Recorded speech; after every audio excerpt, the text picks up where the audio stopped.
around as we discuss the importance of suicide prevention next on Views and Vibes.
Suicide Prevention Day and Suicide Prevention Week both take place during the month of September. But because of the stigma attached to having thoughts of suicide, many people do not seek the necessary help to deal with the stresses or the stressors that lead to these feelings, particularly in corporate and familial settings. Joining me today to discuss success, stress, and suicide, please welcome to the show, from the A-List Agency, Ms. Corretta, Doctor. Thank you. Clinical Coordinator for Mental Health Counseling at the University of the District of Columbia, Dr. Benson Cooke. And from Proud Black Dads, Deacon Glenn Chester. Good evening. Guys, welcome to Views and Vibes. Glad to have you here today to talk about such a serious topic. I just want to go down the line and find out from you, what do you consider to be success? What the term success itself, what does that mean to you? Let's start with Corretta. Success means meeting or exceeding your goals, whether they're personal or professional. It's getting there. It's showing yourself and others that you have reached and exceeded something that was set aside for you to do. Okay, all right. How about you, Doctor? Yes, Dr. Cooke. Success? Yes, success. Being able to achieve goals that you set for yourself. Being able to establish objectives that help you get to the goal and to reasonably acquire the end result that you're looking for. Deacon Chester?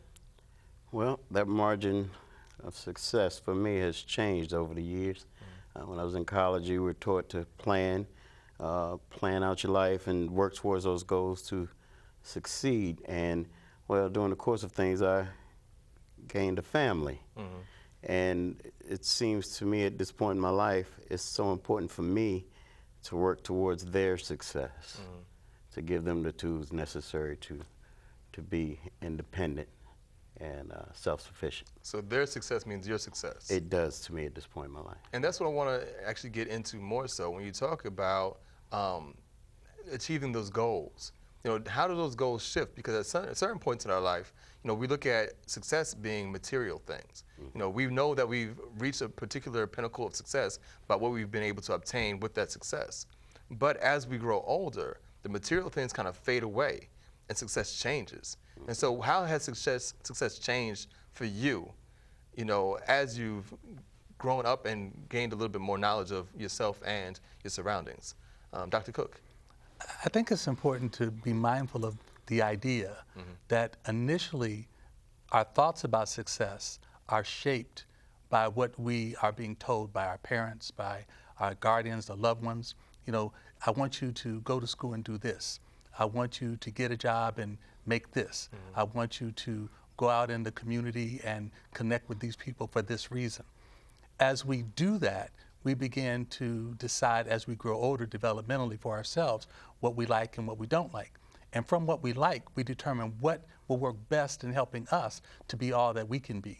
And in that context, success becomes us being able to achieve those things that bring quality of life to us, that bring happiness to us, that bring peace of mind to us. Right.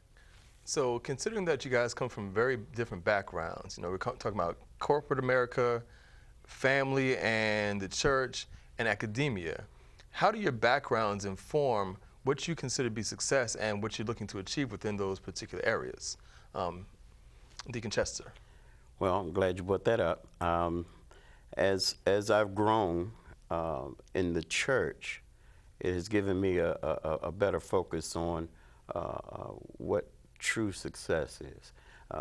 You know, even before my children came along, I thought having the fastest car, the most money, a nice house, I thought that was all that I really needed to be happy. But I'm finding that this success that I'm gaining now, it can't be measured in dollars, and it can't be measured in, you know, how big my house is. In terms of keeping my children straight, it means the world to me. Right. And in terms of trying to help somebody, you know, be a help to somebody, that's where I find a lot of joy, you know. How about you, Corretta? Corporate America provided a great platform for me to measure success. In my case, stress defined some of my or lack of success. Corporate America is dictated.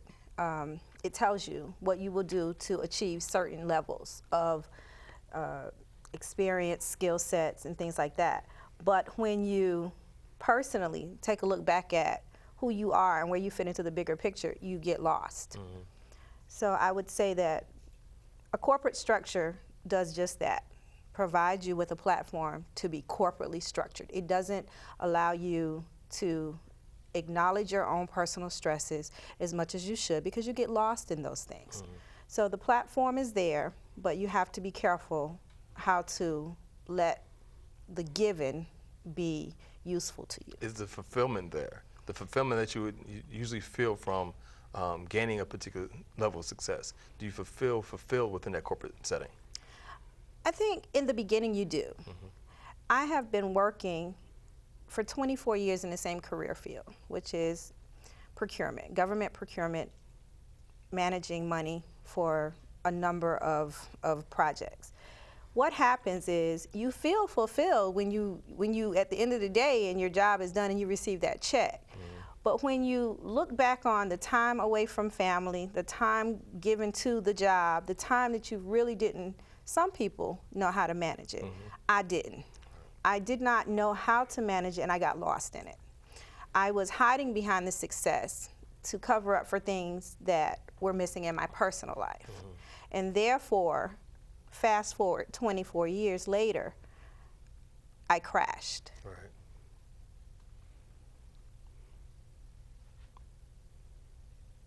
And we'll come back to talking more about that when we talk about stresses.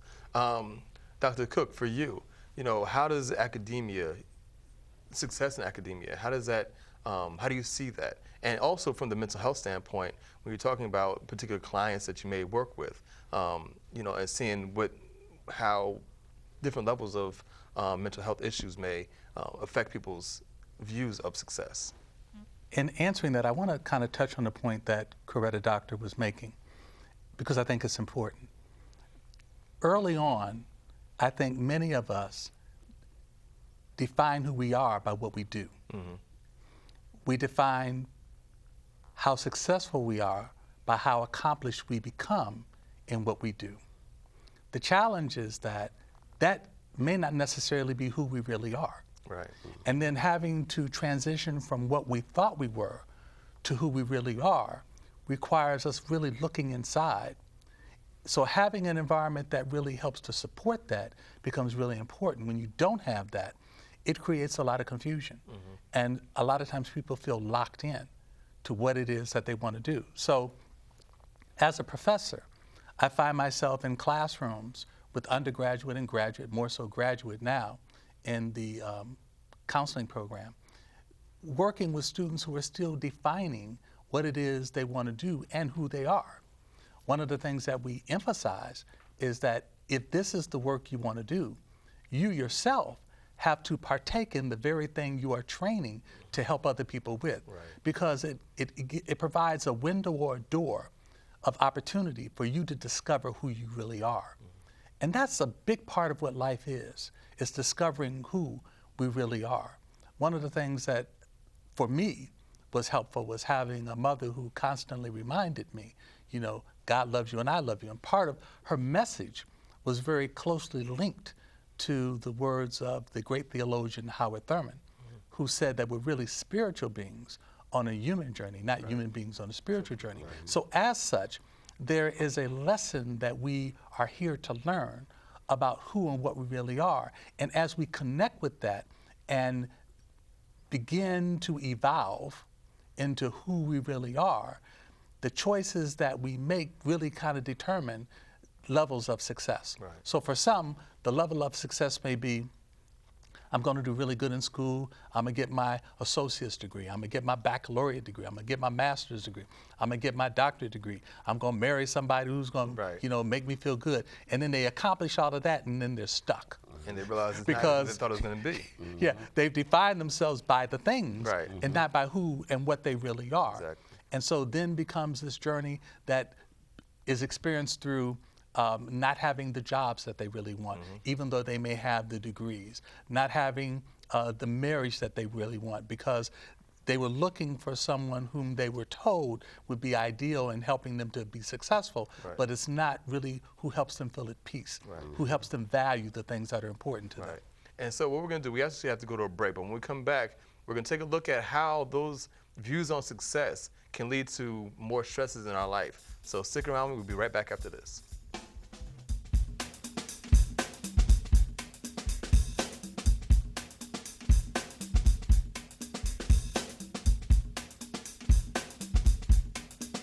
I think it's important for young people to have a mentor. A mentor could be a regular, everyday person. It's just somebody there to help the child. Knowing I've had an influence in Chad makes me feel great. By having a mentor, he has someone to bounce ideas off of. He has someone to also challenge him and help him see a vision for the future. What you'll get out of it is just the satisfaction of knowing that you've helped somebody. Mentoring works. Become a mentor. Welcome back to Views and Vibes, everyone. We are talking today about success, stress, and suicide. And so for the second segment, I want to get more into success leading into those stressors that we often feel, you know, trying to achieve certain levels of success. And so, you know, Corretta, before you were talking about as you were in that corporate setting and the stresses it's causing on you, what really initiated the feeling of stress that you were feeling? Well, it's probably going to be a little different than what you're anticipating me to say, but really the stress came from at the end of the week or the end of the quarter when people are celebrating with their family. They're celebrating the success that they have, maybe by self-definition, achieved. I didn't really have someone to celebrate with. I came from a long road of discovery, searching for who I am. And by definition, I mean literally who I am. I was born into a situation where I was handed off to a couple to be reared in their home, and I never, and until this day, cannot tell you who my mother and my father is. So at the company functions, at the celebrations, the Christmas parties, at the end of that, people are going on vacation to visit their mom. They're sending home copies of their certificates, their achievements. It really started to weigh in, more than in high school, because that's an expectation of everybody. You go to school, you do good. But not everyone reaches that level of prestige that I reached very early in life with not a big hug at the end of the week from a mom or a dad. So my stress really was not inflicted directly from the corporate structure. It was a result of being in the corporate structure that I found myself wanting a little bit more on the other end. I wanted to come home to more than what I had. Okay, and so I'm going to say Deacon Glenn, you know, she's talking about, you know, the antithesis of what you're dealing with in terms of having that family and being that single father. You know, what kind of stresses did you see from your standpoint that, you know, in terms of dealing with the success of having your family or looking for that success within your family? Well, when you mention stress, you know, have a couple of 2-year-olds running around your house, and you're the only one trying to keep up with them. Right. When you mention stress, I mentioned a couple of 12-year-old girls who have so many peer pressures coming at them, and you know, they're asking you 1,000,001 questions. Right. You talk about stress, you know, you go to work and you have to perform there, you know, and you have to perform in order to move up that ladder, right, to make money to take care of them. And then when you get home, you have to figure out calculus and algebra too. Talking about stress, you know, dealing with them and trying to, you know, keep them straight with the little boyfriends and other things going on. And if you have to be somewhere, you know, what's going on with them. It hasn't been an easy journey, but it's been so rewarding because, see, what happened was I would get them involved in so many things to keep their minds occupied. And so I said coming home, but for the last, I don't know, 12 years, I really wasn't coming straight home. I was PTA president. I was coaching the little teams. You know, my daughters would be cheerleading. I'd coach the basketball team. Right. You know, I mean, I got to take them to practice. I better do something, right? You know, when they were in Catholic school, I set up a little baseball league at their school, and they were cheering for them too. So we're partners, and that was the beautiful part. Right. You know, we went through some struggle at one point in time when they were about 8, and I lost my job, and it was just, you know, unemployment, and you know, and I knew it was running out, and it seemed like things weren't coming together, and you know, just couldn't stay on top of the bills. And you know, the Washington Gas said, if you don't pay me, we're not going to give you gas. Right. And that happened, and it happened right in August, and I couldn't get it straight. And we lived the whole winter in a house without heat. And you know, I had other pressures because my ex-wife, her family, you know, were trying to convince my daughters, come live with us, come live with us. Well, let me tell you something. My daughters, they were like, no, we're going home with Daddy. Right. You know, when we walked in the door, it was hot. I mean, cold. We turn on the space heaters and we get everything together. You know, had a hot plate and cooking food, and we survived. Right. By God's grace and mercy, we survived. And when we came out the other end of that, I never had to worry about where my daughters wanted to be. They wanted to be with me. Wow. And yeah, I'll tell you, talking about doctor, oh, that's a rewarding feeling. I feel you. I feel you. I understand. I haven't lived that because I had a loving mother and I had a loving dad, and my grandmother was the greatest. You know, and they taught me how to be good to these girls. And you know, no matter what happens, I got their back. And guess what? They got mine. Yours too, right? So that's me. That's where I'm at. Yeah. I mean, I can. That journey itself, you know, sounds like, you know, stress on so many different levels. Oh, you know, God. Right. Yes. But you've all come out together on that one. That's good.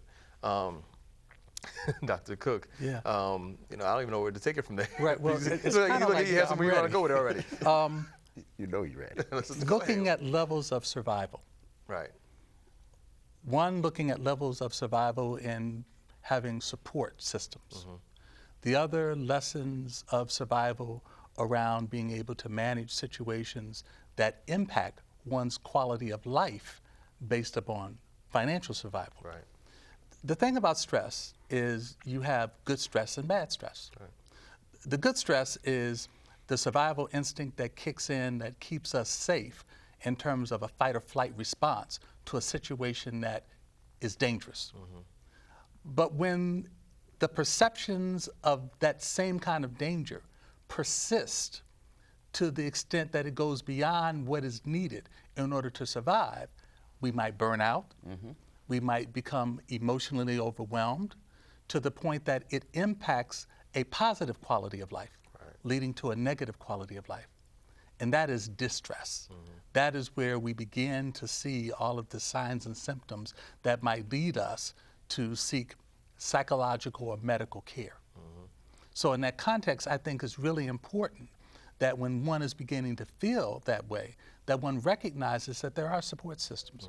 There are qualified licensed professionals whom you can talk with confidentially. Right. and begin to map out strategies to effectively work through what you may be feeling emotionally in terms of being overwhelmed, so that you could begin to plan a plan that works for you in a way that you can sustain a quality of life, that you're not so overwhelmed that you're burned out, or so overwhelmed that you feel like you are isolated, you're alone, and you have no place else to go except for into the dark recesses of feeling so hopeless Right.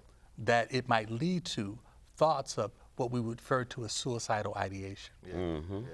And actually, that's what we're going to get into during the next segment. We're going to take a break really quickly. When we come back, we're going to talk about those stresses that lead to those feelings of suicide with our guests today. Okay, so just stick around. We'll be right back.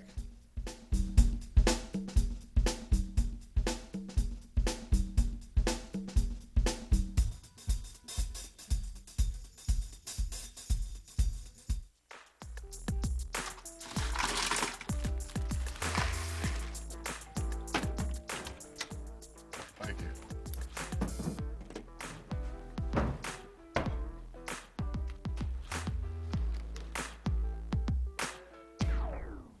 You got a king? Go fish. In your face, in your face. The smallest moments can have the biggest impact on a child's life.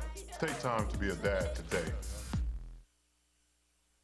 Welcome back to Views and Vibes, everyone. We are talking about success, stress, and suicide today with our three guests. And before we went to break, Dr. Cooke was talking about suicidal, Suicidal ideation. ideation, right. And what I want to get into during the segment is talking about, the stigma that's attached to seeking out mental health help, and with the lack of that kind of support system, what might lead to ideas about suicide. And so during the break, Deacon Chester was talking a little bit about his family and some of the stresses and the levels it gets to there. Why don't you just go back to that a little bit and just talk about how those stresses, how they can get so deep that you might need to seek out help, but even not seeking out help for whatever reasons. Right, and it is a stigma involved with our people. You believe if you're going to get psychological help, people are going to consider that you're crazy, or there's something wrong with you in a very negative way. Right. Which is not the case. It's not the case. I've had that situation actually with both of my daughters, because the peer pressure in high school for my daughter that's away at college at Leah, the peer pressure was getting to her that much. They wanted her to do things that she wasn't taught to do. Right. And that conflict was eating her up. Right. So I had to get her some help, and I knew we had to do it together. By me doing it with her, it made her go through it. So now my other daughter has a daughter, and I never knew about this postpartum depression thing until about a few weeks ago, actually. So let me put it this way. God makes no mistakes. I'm supposed to be right here, right now, because this conversation, I feel, is going to help her, because we've been discussing getting her some help, just so she can talk to somebody. Right. Some of the things that's burden her down, she feels she can't really talk to Dad about it, because, well, Dad, you did that for us. You can't, but see, she don't know. She really don't know, even when I tell her that it wasn't easy. Yeah. There were times when I felt like I was going out of my mind. Right. I mean, suicide was never an option. Right. But you hear this so many times these days about young people, they just can't face it anymore. And even though she's never said that, that's part of my fear. Right. So we're working towards that goal. Where I work for the United States Senate in their photographic division, and we have a department that help families. And it's just a part of what they do. Right. So, we're going to Myrtle Beach for a week. This is going to be a stress reliever. Okay. Right? That's good. Prayerfully, Right. Right. And when we come back, we're gonna work on that. That's good. That's good. Because it's very important. It is, and in talking about the importance of seeking out that help, Corretta, if you're ready to talk about it, talk about where the stress has led you, and how did you come away from that, successfully come away from that. Sure. Eventually, as we talked about in the previous segments, the corporate environment, trying to excel, reaching the goals, having no one that I wanted there to celebrate with, goes back to this. You can have the biggest support system in the world. In the absence of a parent, you have nothing. And therefore, in my search to find that, I got weary. I became tired. I became less interested in discovering me, that I gave up on being me. And once I did that, nothing else mattered. No matter how good it was, how pretty it was, how big it was, nothing else mattered but the one thing that I always wanted. So on the day that I decided I didn't need life anymore, which is exactly 30 days ago this week, I had no choice but to find something to live for, or I had nothing else that I could do for myself. So how it happened is that my loved ones chose to help me by getting me help, and I entered into a mental health facility, which was very hard for me because now I'm thinking it's on my record, it's going to be on my job, I'm never going to get a promotion, I won't get the jobs that are dangerous, they're going to judge me. But what I found out is none of that is true. It's confidential. Your family will support you every step of the way. There is someone that will help you if you want them to help you. So I did go, and I was committed there, and I did listen, and I did follow the steps, and I'm going to continue to follow the steps. I have two sides of my story. One is I have a personal goal to meet, and then professionally, I have to be able to take care of myself. So in doing that, I will continue to work. I will continue to keep occupied in the corporate structure, but I'll also set little goals to reach that I know I can accomplish without getting overwhelmed and stressed. Good, fantastic. We only have a few minutes left, so we're going to end with you, Dr. I keep wanting to say Dr. Benson, Dr. Cooke. What advice do you have for people who do get stuck on the stigma of seeking out help, especially when it gets to the point of those suicidal ideations? Okay.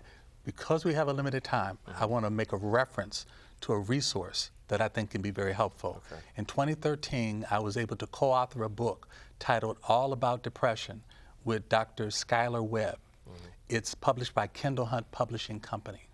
The significance of bringing that up is it's all about depression. We look at all of the Western medical model approaches to treatment, as well as looking at what are often considered to be non-conventional approaches. What's significant also about having this conversation is that it really helps us to understand that, yes, there is a stigma. Part of the stigma, though, it must be understood, is as a result of cultural mistrust. As African American people were experimented on profusely since we've been here for medical purposes, there is a cultural mistrust that is the result of not being able to trust the medical community to do good by us. At the same time, there's a stigma because we know very little about what depression is. Now, all of us have our moods, or oftentimes our blues, and we oftentimes get overwhelmed or burned out or we're down.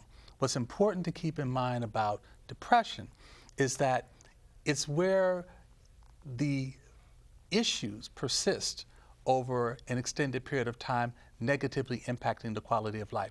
There are licensed professionals and counselors who are there to help, and it's important to check with your insurance providers or to get that book. That's right. Please make sure you do that. We are tight on time, so we have to go. I would like to thank Corretta Doctor, Dr. Benson Cooke, and Deacon Glenn for joining me today. If you want to find out more about my guests, please go to my website, viewsandvibes.com. Until next time, I am Tariiq Omari Walton, and this has been Views and Vibes.